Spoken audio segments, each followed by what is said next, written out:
我其实觉得这个问题对我来讲，可能要从我的第一部戏开始，因为我的第一部戏我是从一个建筑行业转到了业。那么其实建筑和电影它有相似之处，也有很多差别。可按我直接讲中文是可以的，是吧？OK，可以的，没问题。然后在这个过程当中呢，我首先要从我一个做这个建筑的这个角度转化成一个做电影。我们知道做电影呢，它很多不是真实的，它是应用于拍摄的一个状态下的一个搭建。那么就是在这个工作的一个形式上是一个跨界。然后呢，我又是第一部片子就是跟好莱坞的一些电影制作人一起工作，那就是平地嘛。但是在跟他们合作的时候，文化冲突是比较大的，就是他们在这个电影拍摄的流程上面，其实是和国内是不同的。好在是我没有在国内拍过电影，所以说呢，我就是直接接受了他的这种教育方式。那么其实在这个工作的过程当中呢，文化差异总会在一些小的地方或者大的地方会体现出来。那么我其实可以举一些很小的例子，就比如说，在语言上，其实在当时专门做电影这个翻译行业的人也很少，那么他们就会把各个行业做翻译的人都拉到我们这个电影行业，就这部剧组里面。那么有过一个事情，就是我们当时要打印很多图纸，那么老外呢就说我们是不是可以考虑用一台打 A1 的机器来打印？那么中方美术说，如果你用这么大一个机器放在房间里面，不是经常用的话，就是一种浪费。那么是不是我们可以考虑到外面去打印？那当时的一个翻译呢，他就说，哦，中方美术说了，这个机器太大了。那么其实你可以看到，是一个非常小的一个事情，但是引起了外方非常愤怒的一个情绪。他说，这台机器很大，难道比这个房间还要大吗？所以说就在合拍的这个过程当中，翻译起到了举足轻重的作用。还有的时候，比如说我们在翻译这个单词的上面，我们当时也有很多上海人，还有一些北方来的人，还有一些老外。那么当这个老外跟这个北方人说，他说我要一个螺丝刀，那么这个翻译呢，他是上海人，他就问旁边的上海翻译，他说，他要一个尼索怎么说？但我不知道，这是上海方言了。然后所有的翻译都跟他说 screwdriver，他们说第一反应就是讲英文，那么就是他们也不知道普通话是怎么讲的，所以在这个文化的交融过程当中呢，经常会出现这种沟通上的问题。那么也有一些呢，就是翻译其实他的翻译能力是非常强的，但是呢，电影行业有它专业的术语，在老外讲这些单词的时候，他们有的时候是好像是理解了，但是在很多时候又是不能够完全的翻译的准确。我就觉得在合拍片当中，这个叫什么协调语言协调，还有工作上都是会受到很大影响的。那么还有，我们在这个制图过程当中也会碰到这种他们用英尺来计算，我们是厘米来计算。然后还有一些工作方式上，比如老外他的工作方式呢，是我从1走到2，再走到3，走到4，这每一步是不能跳过的。那么对于我们国内呢，大家都有很多灵活性，中国人他是可以从1跳到3，或者直接跳到结果的。那在这种工作方式上，老外对我们很不理解，我们对他也会产生很多不理解。但是经过这么多年的就是合拍片的拍摄呢，其实我们这一批最早进入到合拍片行业的人，已经完全能够接受他们的工作方式了，而且能够很好的在中间起到一定的协调作用。Hello, hi. Yeah, I totally agree with Nali 老师. Actually, the language part is the fundamental problem between different countries, and everyone coming from the different culture background, education background, so they get used to how to work with their own team. Back to the first TV series we have done is called Queen of SOP. That was the very early stage of the Chinese production. They coming overseas to do production, because they told me initially they are scared about bringing everyone come to different country, because they know, they heard about the way of doing work is completely different, and they're scared about communications. So they found me to be a line producer in the UK. So everything is like I have to tell them, educate them how the process of doing the production. If you want to work in overseas in different country have different rules. For example, in the UK, they want to, of course, they came to the UK, to London, they want to see all the hotspots, famous places. But if you want to shoot, for example, Big Ben, Westminster Bridge, Hyde Park, everything you need to go through the application for film location applications.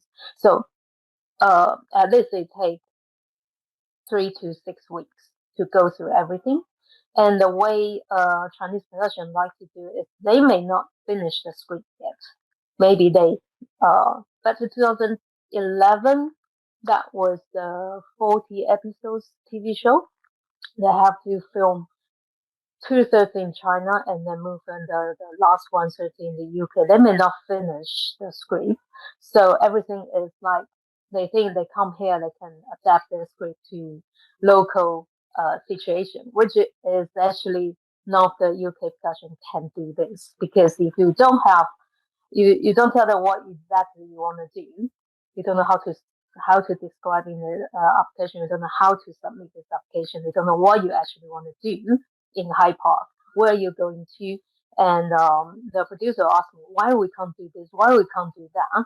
Every council have a different rules for you filming on the road, in the public places, in the private places. Because in Asia, the TV and film industry, in normal people's mind, is different level. They think, oh, if you come to, for example, filming in my restaurant, it's going to promote my restaurant, blah, blah, blah. But in Europe, you're disturbing their business. They don't really care about how much your film is bringing the business to me. But you definitely interrupt one day of my business and affect my customer. You have to be agreed with everyone who's filming in the film. So it goes to a lot of details. If the council doesn't give you the permission, you cannot shoot over there. You may be fined, or your production cannot be continued. And this is the UK way. So everything goes in like Hollywood. They have the very firm regulations for every location shoots, no matter public or private. There's a line on the floor. You have to identify which belongs to the council in public, which is private. So there's a lot of authorities you have to speak to before you make sure you can film in local. So that's a lot of work.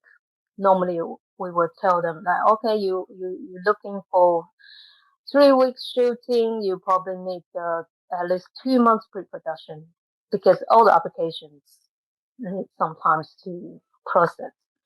And another case is like, I brought the UK team back to Beijing for the short film. That happened another cross-cultural problem. It's like because the DOP is from the Black Mirror, the Steadicam is from Star Wars, and the gaffer is from the Paddington Bear. Everyone is like from Pinewood, from Hollywood. So the working hours strictly limited. So in the UK, we have the working hours from 7 to 7, which is the day rate, daytime rate. If you shoot after 7 o'clock, and you have to pay double. if you can't finish the film, you want to shoot in the midnight, you have to pay 3 times. But you have to make sure all the crew have the breaking hour, which means they have to have enough time to rest before next day of the shoot, which is 11 hours. But for Chinese, they don't understand that time's money. We have to do quick. They kind of like 1 hour everyone. So in Beijing, this is incredible unbelievable for all the crew from the UK. You shoot from the 5, okay, you want to start filming from 7. Once we arrive, we start talking to the director, and also the same problem happened, the interpreters they hire is not only from film. We have one film student graduate from UK. She is the only one I think it's okay to be upset. And another 2-3 girls was maybe graduate from English department or some of the business English. So every time the DOP want to talk to the director about how we shoot this, or how we do the lighting, blah, blah. She actually can't translate every single words in film industry's specific word. No one understands what she's talking about. She doesn't understand what we were talking about. So we have to fire some people on set, like, which is for us, it's very disruptive in like 5 days shooting. So up to here, we have to talk about the midnight shooting rate to the producer. They can't understand why you have to charge this, charge that. Why you need sleep? Why you can't keep shooting? They don't actually think the human being or the crew need to get a rest. So we said, okay, we can do more hours, but the overtime charge will have to be there. So this is a lot of cultural shock happen in co-production. And again, goes to France, goes to Italy. Italy people is more laid back. They are more so-called adaptable. They can get changed, but still they have the process to follow. And French people is just like very, very slow. So different country have a different rules, which is it's a lot of things happen in co-productions. Yeah, that's my experience. I have very good experience, I would say. I'm lucky to been working in Macau, and as a Portuguese, is quite easy because Portugal and China have a very strong connection in Macau for 500 years. So there's a lot of Portuguese people living and working there. And so the crews that I usually work with, they are used to work with Portuguese directors or foreigner directors, and so the barrier, the biggest one is the language. I don't speak either Mandarin or Cantonese. So, for example, for this movie, the family heirloom that is in this festival, since most of it is in Cantonese, I need to have someone on my crew that helped me to translate, to talk with the actors. But also, since the beginning, when we start writing the script, I had local people helping me with cultural references and to make sure that the story would fit in the city and in the culture of the city. So it was not just the production. Since the start of the whole process of pre-production of the film, I wanted to have I wanted the film to be something that was that local people feel like the movie represents them, and so the movie has some Portuguese and some Chinese elements and actors. So I wanted also the crew to be like that. So I had Portuguese and Chinese working together in the crew, and everything went very, very well. People were very helpful, trying to work together, trying to say, okay, maybe this should not be like that. Maybe we should change. So I have to say that my experience in working with people of different cultures together was a very positive one. Right now, I'm doing another project in Japan. It's a documentary, and I'm having a similar experience because I also don't speak Japanese, so it's also the language is the biggest barrier. But sometimes I have some ideas in my mind, and once I start talking with local people, I see, okay, this doesn't work because it's not going to fit into Japanese culture, for example, or this wouldn't be something that local people would do. So I try to understand the places where I go and places where I shoot, and try to bring always local people to try to help to make the film into something that looks like a local film and not something like a perspective of a foreigner that arrives there and has this view full of cliches of the communities.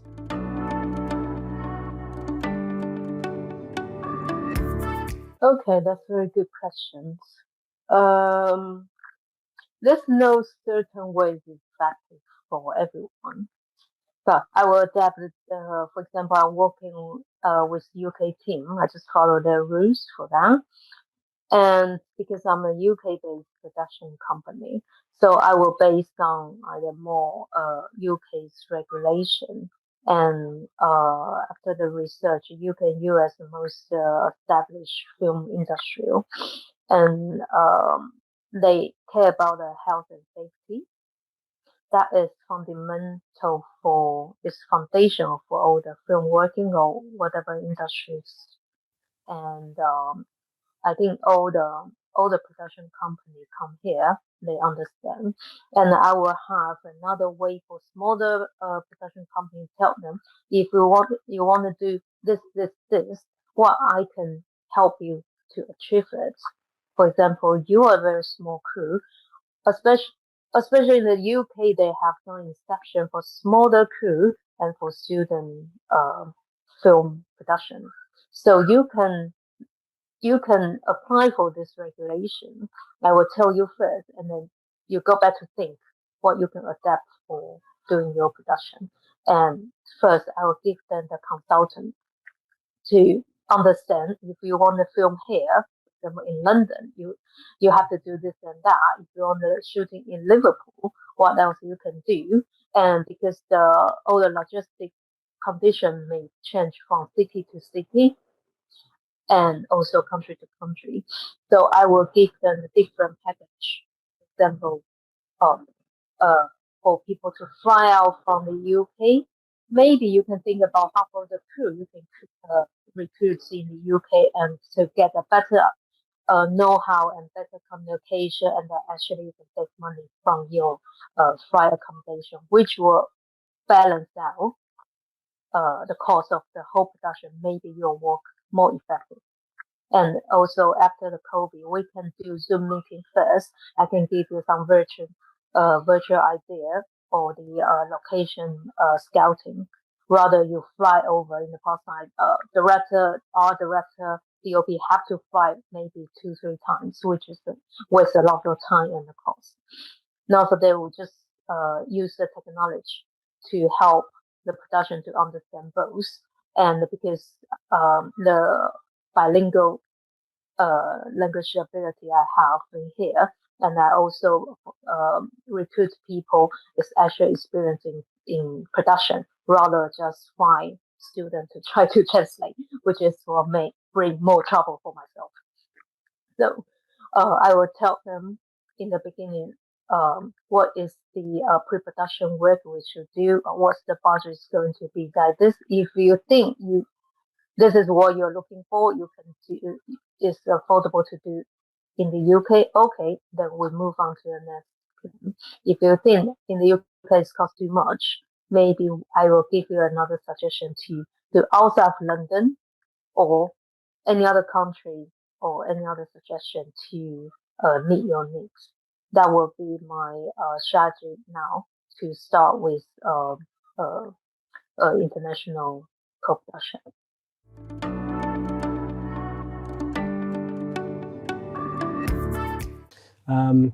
So I think the biggest similarity between, for example, Portugal and Macau would be the difficulty to get funding and the fact that they're both places where we don't have exactly an industry of cinema. So the projects are small and the movies are independent movies. There's no big studios, and it's very difficult to get any funding. It's very difficult to make the movies or take them abroad to festivals or to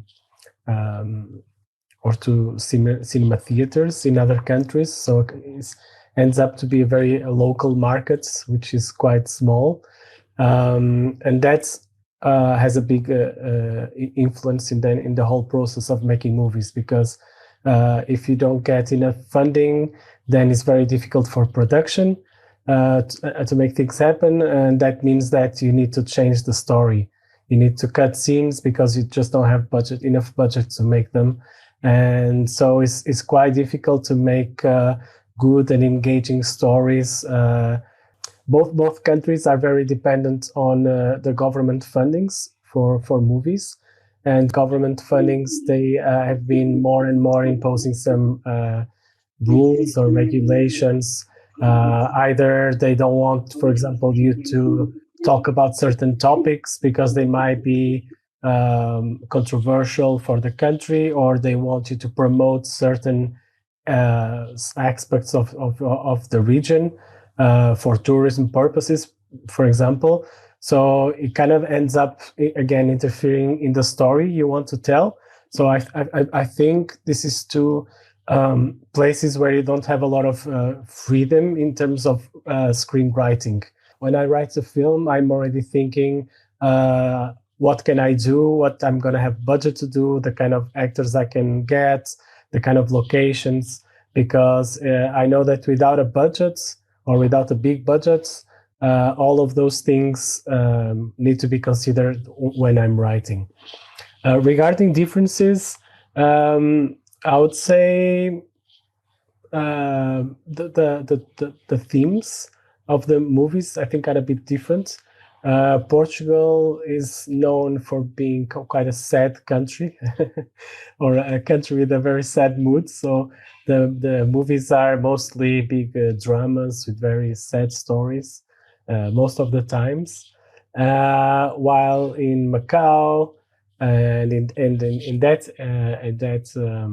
area of the world, also Hong Kong, I feel there's a lot of comedies and a lot of funny movies and action movies and romances. So I think there's more different genres.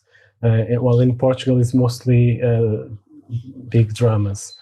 In terms of crews, I think it's very similar. I work with crews from both countries and artists from both countries. I think it's very similar. People are very motivated to do films. Most of the times, they will do it with a big passion, not just for a salary.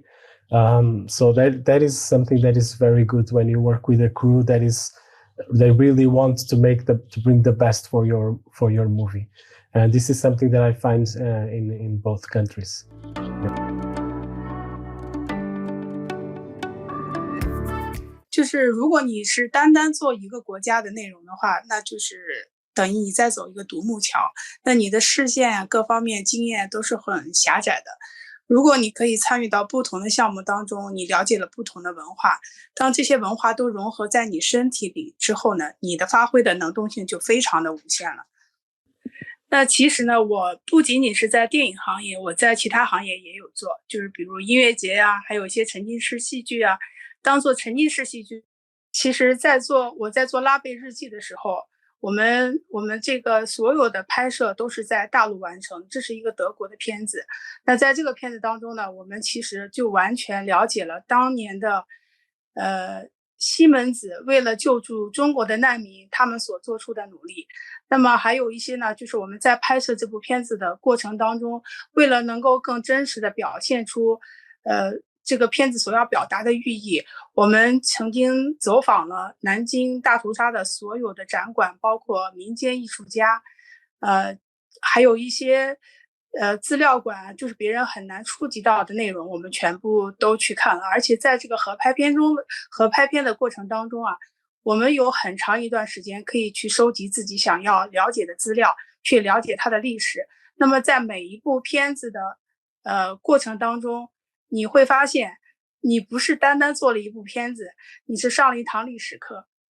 还有在做面纱的时候，面纱是完全是英国的一个片子。那么在这个过程当中，我们学了很多关于英国的历史文化，还有他们的一些包括服饰啊、生活啊、各种习惯啊。那么这些东西其实积累到我们身上都是很无形的一些财富。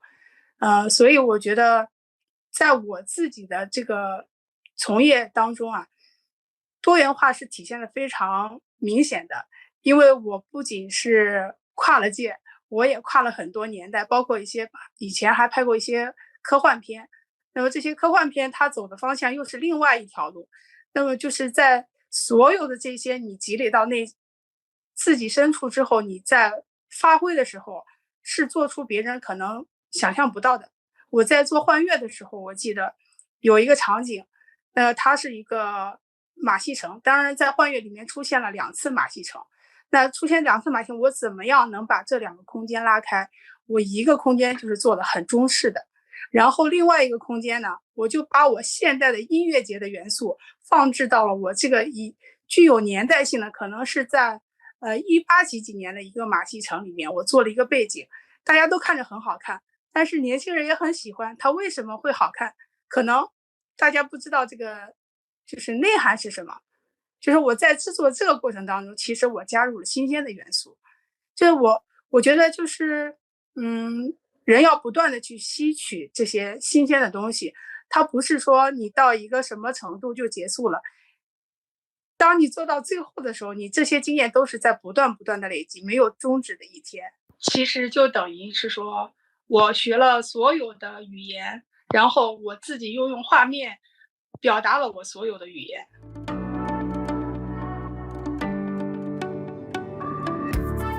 Actually, my background is visual communication design, which is included the multimedia design and the filmmaking.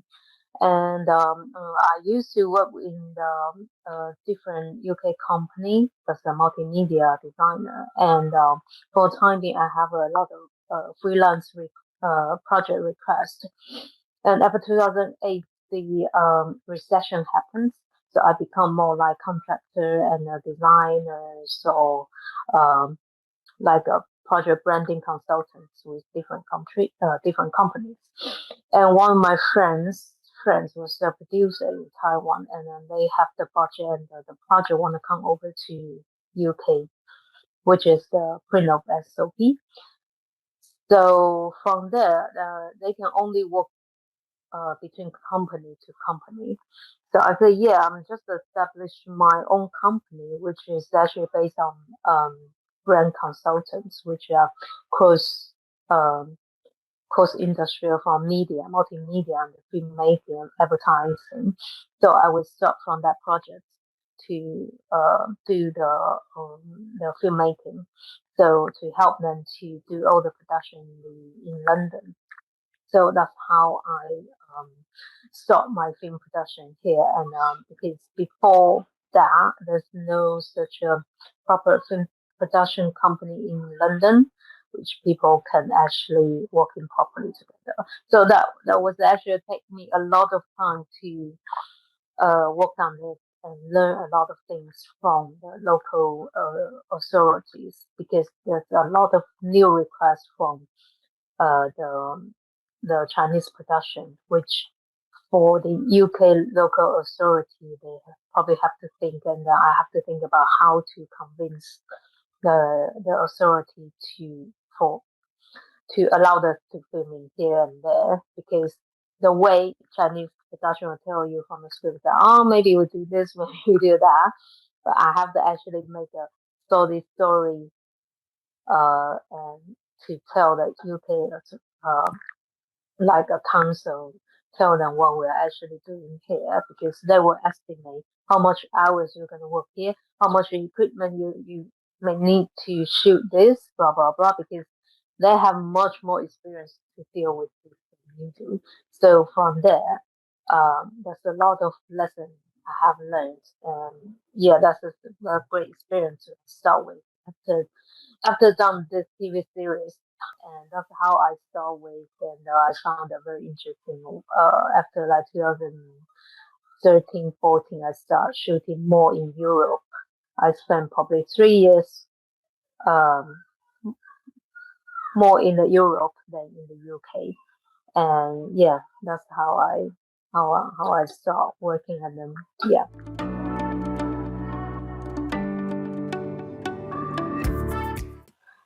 To start a production house is a big thing. I don't know how much fun they have to start up a production company as a graduation. But I would suggest them just try to be the training in a different production team to learn the experience from foundation. Maybe you can start from the runner in production team. You see how the whole structure will running to make the whole production from the beginning, maybe from the scratch to finish. And if you're specialized in the AD team, maybe you can be the training in the AD team to see how the director, how the first AD to run the script and make it into the from the story to script to the shooting schedule, how to manage all the actors, how to manage all the rehearsal, those things. Or if you're interested about the technical team, for example, camera team or lighting team, they're completely different, but they can't work without each other. So the best way is to be the training for each team. You have to learn from scratch and build up the connection with the HOD, with the people who may be helpful for you to build up your career ladder in the future. And then you know how to run the whole production company, what's all involved.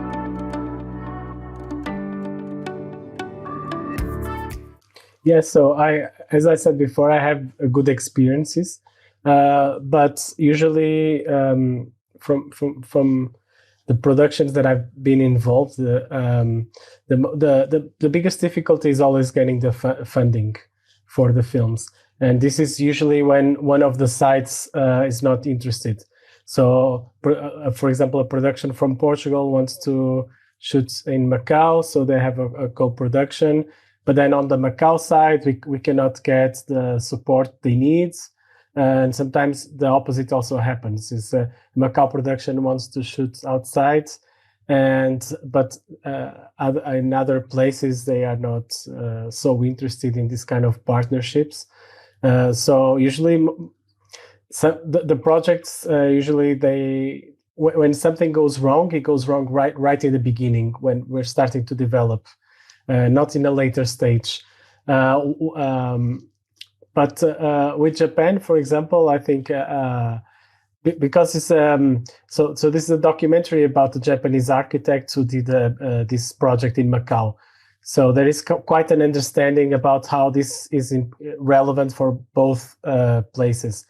And when that happens, I think things work very easily when both sides see an interest in the projects. The problem is that sometimes the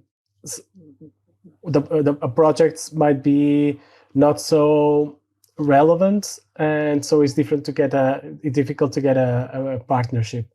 I had an experience recently during these years of the pandemic. I was not able to travel outside of Macau, but I had some productions happening in Portugal. So I had to do it at a distance, either both producing and directing, which was a new experience for me.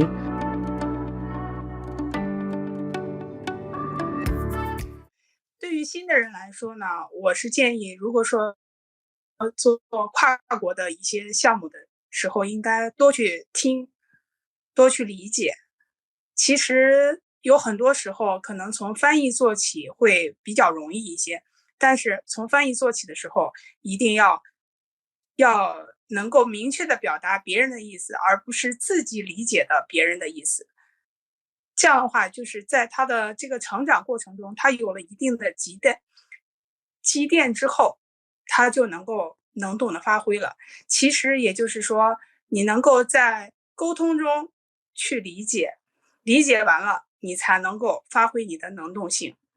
这个是需要一个长时间的累积。中外合作的这个项目里面，无论是外方还是中方，还是任何一个法国或者是其他国家，他们聚在一起的时候都是带着自己的经验聚在一起的。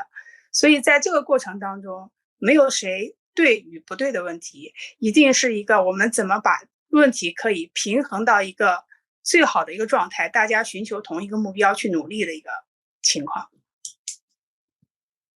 所以对于年轻的人呢，我是觉得经验非常重要，就是说你在这个一定的时间内，你怎么样去学习更多的东西，去理解他们，去消化了之后转化成自己的东西。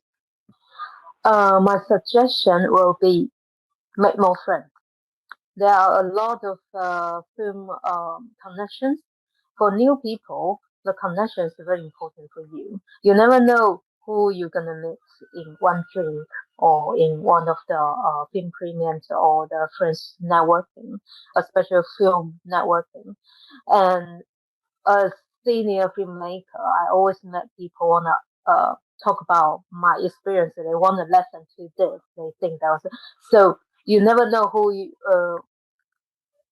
meet, and you never know. Maybe I have the next project. I need some people to help, and then you will be the person in the list, in the short list. And don't be afraid to do the free job or any small job. If you have big ambitions, like in the film industry, I'm gonna earn this amount of hours rate in the big production. Tell you what, you'll never get it, and you'll never learn things because in the big production, we have no time to teach you.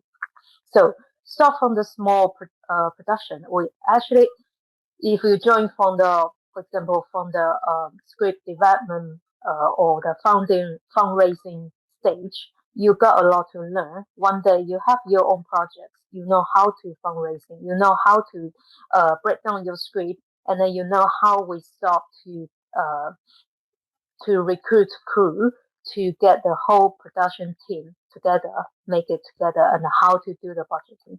If you are, don't be ashamed to ask, don't be ashamed to join. Just offer your passion and your time and your energy because you are young. So you have a lot of whatever you have a time to learn. If you spend like 2 or 3 hours with someone senior, you learn more than what you pay for the tuition fee in the school. Yeah. So make more friends. Okay. So my advice to new filmmakers who want to start doing projects as a co-productions or shooting outside of their communities would be to be very open, to have to make major changes to your ideas or to your scripts based on the culture that you are embracing. And try to know them very well. So do a lot of location scouting, or try to mingle with the people, local people. So and with the crews, to try to understand their way of working and understand them in general, and also understand that the co-production is a collaboration above all. So it's not you working outside or you getting people to work with you or for you, is collaborating. So I think this is a very important concept, understanding that you are bringing people that will also add something that is very valuable for your projects.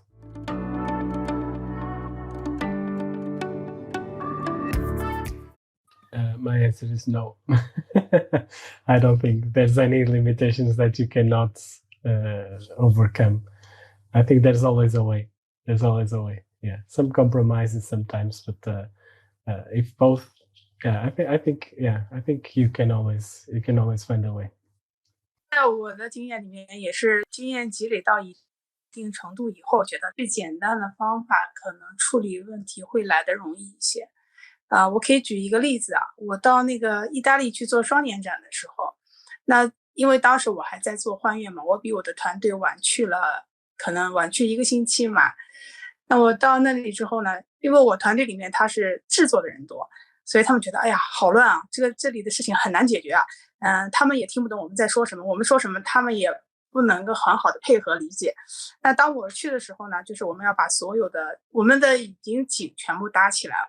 我们是在上海搭建完了之后把它拆了之后再运送到意大利，在它的教堂里搭建起来。那当我去的时候呢，这些道具都堆在了这个教堂里面。那么其实当我去的时候，搭建的时间已经非常非常紧了。我的英文呢其实不是那么好的，所以今天我全部是讲中文。我就是说在我的工作沟通当中还是可以用一用的，但是也没有那么好。当时呢我就一个非常快的方法，我就告诉他我这个装置里面一共有5个房间，那么我把1、2、3、4、5都告诉他们，这是1号房间、2号房间、3号房间、4号房间。那我所有的道具我看了之后，我就开始到1号、到2号、到3号、到4号。那么他们就是这种非常简单的方式，他们就可以把所有东西都给我到位。到位之后呢，我再从这个房间里面再告诉他是这左边墙、右边墙、前面墙、后面墙，你就放到这个位置，其他不用管。那等到他放完了之后，我再去做把所有的东西放到墙上或者放在桌上。就是我通过这些很简单的方式可以解决很复杂的问题。就是说我觉得解决问题是有方法的，如果你抓到了这个重点之后呢，所有的难题都变得那么简单。但是这个也是基于当你积累了一定经验以后，你自然而然会想到很多解决问题的方法。Situations of the world for co-productions, there's actually no limited, and this is a creative work. So anything can be happened, anything can be made.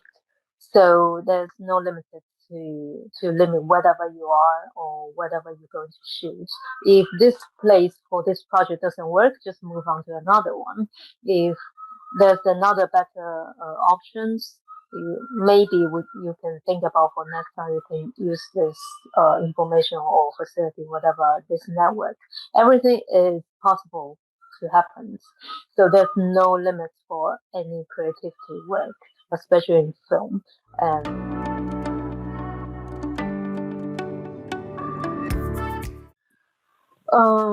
in terms of international co-production, I think there's no limit, but it's more open-minded for different countries to join together.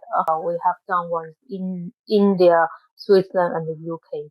3 countries work together because you never know what the script like. Not all the script is based on true story, or even the true story may happen in different locations. Or I had the documentary drama, if that maybe happen in 5 countries. How are you going to work together? You have to work with 5 countries, producer, DOP, directors to collaborate everything on local in terms of location, in terms of facility technical problem, and local crew, even actor, actress, everything. So there's no limited like how many countries you can co-produce together. And also as I mentioned earlier, the technology will help to bring the distance shorter. You don't need to fly to 5 countries, or some of the country maybe it's not a best season to film there. You may need to reschedule, but reschedule maybe cost a lot of money. You can rebuild everything in the virtual studio, and you can change the script like your handsets. You can try to adapt the script to make things happen. Everything is possible to make, so there's no limitations how you're gonna do, and that will be a new trend, like more virtual way to work together. Like we can, because there's no barrier for creativity, and language wise, everyone's speaking English, and you can hire, if you don't, just hire an interpreter to help. It's not rocket science. So I think more virtual way to work together will be a new trend, rather physically you have to on set all the time. 基于我呢，我自己感觉啊，在国内我不知道国外是什么情况，可能他们欧洲国家相对来说小一些，他们跨越的这种可能性会比较大。但基于我的经验来说，从01年开始，2000年或者2001年开始到2008年，是中国合拍片的黄金时代。在这段时间，是在世界各国拿着比较好的片子，拿着资料，拿着剧本，拿着资金，拿着演员过来的。那么在那个时候，大家是徜徉在一个非常丰富的一个拍摄环境当中。在2008年以后到2018年这段时间呢，基本上是国内出资请国外的人过来拍片子，这是一个历史长河。那么从2018年以后呢，这样的片子也少了。其实追溯这个历史过程，我是感觉国内比如说到现在这个国际情况不是很稳定的情况下呢，就可能国内的这种合拍片相对来说会越来越少。但是呢，我觉得其实虽然是说在影视行业发生了变化，但是世界的空间变小了。那么我觉得对于年轻人来说，可能你的机会相对来说你走出去的也会有很多机会，那么你需要在这段时间里面学会沉淀，学会学习，这是蓄势待发吧。Yeah, so I cannot guess the future, but I've been seeing a trend that I can share. Last week we had a film festival here in Portugal, and they presented 5 short films that were done as co-productions. But the challenge was to put film directors from different countries, from different regions of the world, working together. So each one of these short films was directed by 2 different directors that were strangers, and they met to write the film and to direct the film. So this is something that is not very common. Usually the co-productions, that is one director, but these projects, they put two different directors from different cultures working together, and the result was very interesting. So I've been seeing other projects similar to this one, where the co-productions or the collaborations are at levels that are not so traditional. So I think this might be a trend in the film production, to see directors cooperating, or screenwriters from different countries cooperating.